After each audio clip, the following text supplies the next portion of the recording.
اعوذ باللہ من الشیطان الرجیم، بسم اللہ الرحمن الرحیم۔ سورہ بقرہ قرآن مجید کی سب سے لمبی سورہ ہے۔ یہ سورہ نمبر 2 ہے۔ اس میں آیت ہے 286، مطلب کہ 286۔ پارے 1، 2 اور 3 میں پھیلی ہوئی ہے۔ 1، 2 اور 3 میں پھیلی ہوئی ہے۔ نزول کی جگہ مدینہ منورہ، مدنی سورت ہے۔ اہم موضوعات: سورہ بقرہ میں بہت اہم باتیں بیان ہوئی ہیں۔ ایمان والوں، کافروں اور منافقوں کی صفات ہے۔ حضرت آدم علیہ السلام کا واقعہ، بنی اسرائیل کے حالات، نماز، روزہ، زکوٰۃ اور حج کے احکام، جہاد اور صبر کی تلقین کی گئی ہے۔ سود کی ممانعت ہے۔ اس سورہ میں نکاح، طلاق اور گھریلو مسائل کے احکام بھی ہیں۔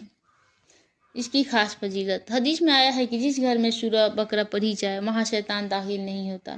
اس کی آخری 2 آیات آمن الرسول بہت فضیلت والی ہیں، رات کو پڑھنے سے حفاظت ملتی ہے۔ اور مشہور آیت الکرسی، آیت نمبر 255، بہت عظمت والی آیت ہے۔ مختصر سا خلاصہ بیان کرتی ہوں۔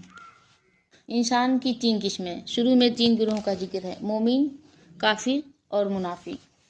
حضرت آدم علیہ السلام کا واقعہ: اللہ تعالیٰ نے حضرت آدم علیہ السلام کو پیدا کیا، فرشتوں کو سجدہ کا حکم دیا، شیطان نے انکار کیا اور تکبر کیا۔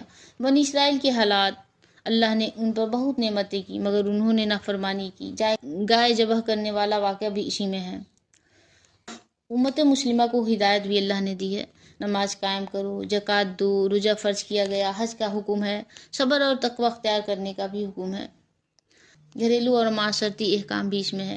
نکاح اور طلاق کے اصول، عدت کے مسائل، رضاعت مطلب دودھ پلانے کے احکام، اور سود کی سخت ممانعت ہے۔ اللہ نے سود کو حرام قرار دیا ہے اور تجارت کو حلال بتایا ہے۔ آیت الکرسی اور آخری آیت: آیت الکرسی اللہ کی عظمت بیان کرتی ہے۔ آخری 2 آیت میں ایمان اور دعا سکھائی گئی ہے۔ خلاصہ: یہ سورہ ایمان مضبوط کرنے، شریعت کے احکام سکھانے اور اللہ کی اطاعت کی دعوت دیتی ہے۔